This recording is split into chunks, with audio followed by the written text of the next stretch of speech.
Karachi Kings लगा के wings सबको लेके उड़ जाएंगे। Miracle miracle. अभी तक मैं ये समझने की कोशिश कर रहा हूँ कि ये हुआ क्या है। इनक्रेडिबल रन चेज, 234 बन रहे हैं, 234 चेज हो रहे हैं, 234 चेज हो रहे हैं, ये बड़ी बात नहीं है। कराची किंग्स ये टारगेट चेज कर रहा है, ये ज्यादा बड़ी बात है। कमाल की परफॉर्मेंस थी, मतलब अनबिलीवेबल मैच देखने को मिला ये। वैसे ये एक बहुत ही ड्रीम स्टार्ट हुआ है पीएसएल का। लाहौर कलंदर्स हार गया, पेशावर ज़ल्मी हार गया, क्वेटा जीत गया, कराची भी जीत गया। इससे अच्छा स्टार्ट हो नहीं सकता पीएसएल को और कुछ। जितना शोर के साथ और ओपनली क्रिटिसिज्म हुआ था खुशदिल शाह पे, मुझ समेत सब ने किया था, उस बेचारे को पर्ची बोल दिया था जो हैं, बट फिर भी जितना शोर से तनकीद हुई, कुछ लोगों ने गालियां दी, उतना ही शोर के साथ ना अपॉलॉजी भी होनी चाहिए। क्योंकि जब से वो सिलेक्ट हुआ है, ठीक है वो मेरिट पे सिलेक्शन नहीं हुई वो एक अलग बात है, लेकिन जब से सिलेक्ट हुए हैं कुछ ना कुछ अपने आप को प्रूव करने की कोशिश किए चले जा रहा है, कहीं ना कहीं आके रन्स कर रहे हैं, स्टेप अप कर रहे हैं, कुछ ना कुछ करके दिखा रहा है बंदा। और आज तो मैच जिता दिया। सेंसिबल बैटिंग, एक स्टेज ऐसा आ गया था कि फीलिंग आ रही थी कि अब यहां से नहीं टारगेट चेज हो पाएगा, 4 आउट हो चुके थे, सिचुएशन बिल्कुल आउट ऑफ कंट्रोल थी। वहां पे सेंसिबल क्रिकेट खेला, ना सिर्फ रन बॉल खेल के सेंसिबल बैटिंग की, बल्कि उसके बाद एक्सेलरेट करके फिनिशिंग लाइन तक गेम को लेकर आए। So very very very well played Khushdil Shah, outstanding. James Vince ने दिल खुश कर दिया, 41 बॉल सेंचुरी लर्न करा दिया रिजवान और उनकी पूरी टीम को। कमाल की बैटिंग की है, बहुत इंपॉर्टेंट इनिंग्स थी वो जेम्स विंस की। एक वाहिद बंदा है जो कराची किंग्स की प्रोडक्ट है, मतलब उसके अलावा तो कराची किंग्स पे किसी ने मतलब कराची किंग्स ने किसी प्लेयर पे इन्वेस्ट नहीं किया, बस विंस को अपने साथ लेके घूमते रहते थे। तो उसने आज राइट टाइम पे डिलीवर करके दिखा दिया। सो अमेजिंग, बहुत अच्छा स्टार्ट हुआ है। एक ना एनर्जी पीएसएल के अंदर लेकर आ गई है कराची किंग्स की ये जीत। ये एक मिसिंग फैक्टर था, जो बिल्कुल ही डेड और डल टीम होती थी ना कराची की। आज जो मैच उन्होंने जीता है, 235 रन चेस करना कोई मजाक नहीं है, कोई मजाक नहीं है टी20 क्रिकेट में। और वो भी जब आपको आपके ऊपर ऑलरेडी इतनी तनकीद हो रही होगी यार कराची नहीं कर पाएगी, तो वेरी वेल डन, बहुत मजा आया। खैर स्टार्ट करते हैं टॉस से। टॉस हुई, उसके बाद फिर डेविड वार्नर ने पहली फील्डिंग का फैसला किया। डिसीजन ऑब्वियस था कि पिच पे थोड़ा थोड़ा घास था, उस घास को देखते हुए उन्होंने सोचा भाई हम पहली बॉलिंग करते हैं, लेकिन कंडीशंस को सही से यूटिलाइज नहीं किया। और सिर्फ कराची ने नहीं, मुल्तान ने भी नहीं किया, बिल्कुल ही वेवर्ड लाइन और लेंथ से पथेटिक बॉलिंग कर रहे थे।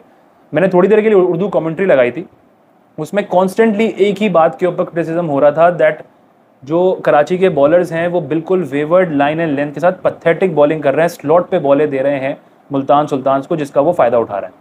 अर्ली ऑन आपने देखा होगा बॉल काफी हिल भी रहा था, मूवमेंट मिल रही थी मिलने को, एडम मिलने को, बट मूवमेंट इतनी मिल रही थी वो पिच से बाहर ही मूव हो रही थी, मूव होकर बाउंड्री निकल रही थी वाइड की।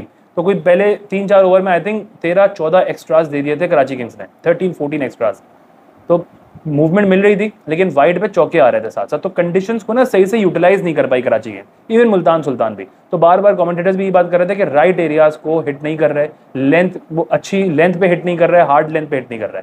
पहले पूरे पावर प्ले के अंदर कराची किंग्स का एक ही ओवर था जो आउटस्टैंडिंग ओवर था, जिस पर राइट एरियाज पे बॉल हिट की थी, वो था हसन अली का पहला ओवर, जिसमें सिर्फ 1 रन दिए थे। यानी 6 बॉलें जो हम कहते हैं ना एक जगह पे पड़ना, वो हसन अली ने उस ओवर में किया था। फिर उसके बाद उसको अटैक से क्यों निकाल दिया ये पता नहीं। हालांकि शान मसूद वहाँ पे मौजूद थे, एक्स कैप्टन है, रेड बॉल के कैप्टन हैं, बता सकते थे वार्नर को कि फवाद अली जो है वो एक एमर्जिंग क्रिकेटर है, बिल्कुल इनएक्सपीरियंस्ड है, फ्रेश क्रिकेटर है।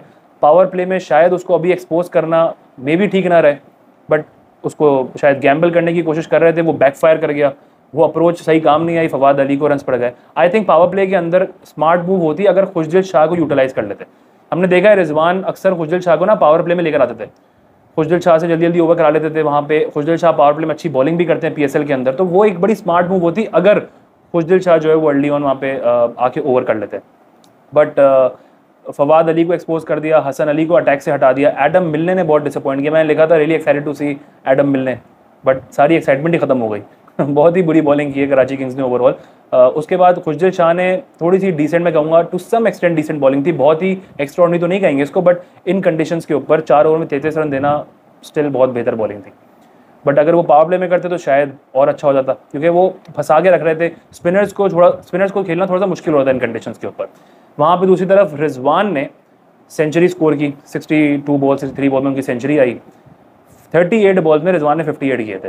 अर्ली ऑन थोड़ा सा स्लो कर लिया था गेम को, जहाँ पे एक अच्छा स्टार्ट मिला था वहाँ पे रिजवान एकदम से स्लो डाउन हो गए, मिडिल ओवर में स्लो डाउन हो गए, जिसकी वजह से कहीं ना वो 15, 20, 25 रन शॉर्ट भी रह गए। ये 250 की बात भी कमेंटेटर कर रहे थे वहाँ पे बैठ के, 250, 255 का स्कोर बन सकता था, लेकिन बीच में थोड़ा सा वो स्लो डाउन हो गए थे। वहाँ पे रिजवान को आई थिंक अपनी एक्सेलरेशन उन्होंने थोड़ी जल्दी कर लेनी चाहिए थी, थोड़ा सा डिले कर दिया इस चीज़ के अंदर। आज 3 सेंचुरीज ओवरऑल स्कोर हुई है T20 क्रिकेट में। अभिषेक शर्मा ने 40 बॉल में सेंचुरी की, जेम्स विंस ने 41 बॉल में सेंचुरी की, और रिजवान ने 62 बॉल में सेंचुरी की है, और वही दोनों जीते जिन्होंने 40 बॉलों में सेंचुरी की थी। तो ये एक स्लाइट डिफरेंस है कि जहां पे रन रेट रिजवान की बैटिंग के दौरान थोड़ा सा स्लो डाउन हो गया था, जिसके बाद जो देखिए विकेट्स इन हैंड थी, रिजवान ले सकते थे जल्दी चार्ज। वहां पे दूसरी तरफ विंस ने जो है ना रिक्वायर्ड रन रेट और करंट रन रेट को बराबर रखने की कोशिश की है। ये एक एक्स फैक्टर था आज के मैच के अंदर। उसके अलावा कामरान गुलाम डोमेस्टिक का टॉप परफॉर्मर, वो जो आके उन्होंने आज कैमियो प्ले किया है उसको देख के दिल खुश हुआ है। बहुत खुशी होती है जब कोई आपका डोमेस्टिक का परफॉर्मर उसको चांस मिले और वो खेल के दिखाए। तो कामरान गुलाम बहुत अपसेट लगे आउट होने के बाद, बट आई थिंक थोड़ा बहुत डैमेज करके चले गए थे। लंबी इनिंग्स होनी चाहिए थी उनकी, बट स्टिल वो कैमियो बहुत इंपॉर्टेंट था। एक बात जो मुझे यहाँ पे समझ में नहीं आती है, मुल्तान सुल्तान के ओनर अली तरीन साहब कॉन्स्टेंटली पीएसएल पे तो तनकीद उन्होंने की है, जो कि मैं एग्री भी करता हूँ, बिल्कुल ठीक की है। वाकई पीएसएल की इंप्रूवमेंट की जरूरत है, बट अगेन जो आपकी डोमेन है, जो आपके हाथ में चीज़ है, उसको तो पहले ठीक कर लें। मुल्तान सुल्तान की हमने पहले भी बात की है कि ओवरऑल उनकी जो परफॉर्मेंसेज रही हैं, मतलब सोशल मीडिया टीम हो, मार्केटिंग हो, टीम सिलेक्शन हो, वो उस तक में उन्होंने बंद मार दिया। हालांकि टीम सिलेक्शन हमेशा मुल्तान की अच्छी रही है, बट सबसे बड़ा ब्लंडर उनका यही था कि अपने 3 से 4 इंपॉर्टेंट प्लेयर्स जो उनकी टीम को कैरी करते थे, उनको टीम से उन्होंने ड्रॉप कर दिया, रिटेन नहीं किया। अब्बास आफरीदी, मोहम्मद अली, एहसानुल्लाह और खुशदिल शाह, ये 4 बड़े इंपॉर्टेंट प्लेयर्स थे इनके। अली ठीक है मुल्तान के अंदर ज़्यादातर इफेक्टिव होते थे, बट स्टिल वो बाहर जब जाते थे मुल्तान से निकल के, तो बाकी कंडीशंस के अंदर अगर वो विकेट नहीं भी ले पा रहे हो तो अर्ली ऑन न्यू बॉल का स्पेल उनका अच्छा होता था। विकेट टू विकेट अच्छी बॉलिंग करते थे, लेंथ बॉल अच्छी हिट कर लेते थे, बट एक तो उसको ड्रॉप किया। एहसानुल्लाह खान अगेन एक इंपॉर्टेंट एस्पेक्ट था उनकी टीम का। अब्बास आफरीदी क्रूशल उनको मैचेस उन्होंने काफ़ी दफ़ा अब्बास ने नीचे से आके बॉलिंग में विकेट टेकिंग ऑप्शन के तौर पे जिताए हैं, at the same time batting के अंदर भी रन बनाए हैं। और सबसे इंपॉर्टेंट खुशदिल शाह, जैसे मैंने कहा कि रिजवान खुशदिल को पावर प्ले में यूटिलाइज करते थे, अली और खुशदिल कराते थे पावर प्ले में ओवर्स। फिर वहाँ से आता था जल्दी जल्दी कोई एक आधा ओवर निकालता था विली या फिर अब्बास आफरीदी, और फिर मिडिल ओवर्स में आते थे उसामा मीर और अब्बास आफरीदी और विली, ये लोग कराते थे। तो जो अर्ली ओवर्स थे ना वो खुशदिल और अब्बास आफरीदी कराते थे। अब अचानक से इनकी टीम में ये दोनों चले गए, ये डिसअपियर हो चुके हैं। अब विली नए बॉल से शुरू कर रहे हैं। आकिफ एक अच्छा बॉलर इनके पास मौजूद है, लेकिन दूसरे एंड से न्यू बॉल बॉलर उस लेवल का नहीं है जो उनके पास पहले, जिससे रिजवान एक्चुअली मैच जीत रहे होते थे। और खुशदिल इनको अर्ली विकेट्स निकाल के देते थे, प्रेशर क्रिएट रखते थे, इवन मिडिल ओवर्स के अंदर भी आके विकेट्स दे रहे होते थे। तो वो एकदम से उनके ना टीम में बिल्कुल चेंजेस आ गई हैं। जॉर्डन पे रिलाई कर रहे हैं। जॉर्डन अगेन मुझे ना पर्सनली बहुत ओवररेटेड लगता है। ठीक है, हो सकता है अगला मैच जिता दे मुल्तान को, लेकिन वो है थोड़ा बहुत ओवररेटेड। अब उसकी एक यॉर्कर्स के ऊपर डिपेंडेंट है कि भाई वो यॉर्कर मार देगा। देखिए जॉर्डन ना थोड़ा बहुत हारिस रऊफ टाइप बॉलर है। अगला बंदा जब उसके ऊपर चार्ज करेगा ना तो उसको विकेट मिल जाएगी, या फिर कोई एक आधे मैच में बहुत अच्छी एक्स्ट्रॉर्डिनरी यॉर्कर्स हो गई, वरना उसके अलावा वो आपको कंसिस्टेंटली लेंथ बॉल पे अच्छी बॉलिंग करा के मैच जिता नहीं सकता क्रूशियल स्टेज पे। ये एक प्रॉब्लम है। तो जॉर्डन पे थोड़ा ज़्यादा रिलाई कर रहे हैं। आकिफ जावेद एक अच्छा ऑप्शन इनके पास है। आकिफ जावेद अगेन 4 ओवर उन्होंने कराए, 40 रन उन्होंने दिए, 3 आउट किए थे। थोड़ा एक्सपेंसिव हो गए, but again long way to go, एक लंबा टूर्नामेंट बाकी है। वी ऑल नो कि आकिफ जावेद में पोटेंशियल है, ज़बरदस्त एक्शन है, रनअप है, so he can deliver. Usama Mir इनके पास एक और मैच विनर है इनका। हर सीजन में उसामा मीर इनके लिए लीडिंग विकेट टेकर बनता है। जैसे मैंने बताया खुशदिल हैं, अब्बास हैं और अली हैं, उसके बाद उसामा मीर, ये 3-4 ऐसे लोग थे जो इनकी कोर टीम थी, जो इनको मैचेस जिताती थी। उसमें से 3 टीम से बाहर हो गए, तो अब इनको दोबारा रीबिल्डिंग फेज पे जाना पड़ रहा है। ये एक इशू है जो अली तरीन को ना एड्रेस करना बहुत ज़रूरी है कि पीएसएल पे तनकीद अपनी जगह, बट अपने ब्लंडर्स भी ज़रा देखने पड़ेंगे कि अपनी टीम के साथ उन्होंने थोड़ा बहुत जो झोल कर दिया है ना, वो इनको कहीं ना कहीं बैकफायर कर सकता है। बाकी डेविड विली बहुत एक्सपेंसिव रही, वो वेरी एक्सपेंसिव। 2 ओवर में 40 रन। वहाँ तो टिम साइफर्ड ने ना सॉफ्टवेयर अपडेट करके रखा है डेविड विली का। ओवरऑल बहुत ही एक्साइटिंग और ज़बरदस्त मैच देखने को मिला मुल्तान सुल्तान और कराची किंग्स का। इससे ना एक एक्साइटमेंट लेवल बढ़ गई है। अब पीएसएल की हाइप सही मायनों में क्रिएट हो रही है। जो सेकंड मैच हुआ पेशावर कोयटा का, उससे और अभी जो कराची और मुल्तान का मैच हुआ, 235 रन चेस करना कोई मजाक की बात नहीं है।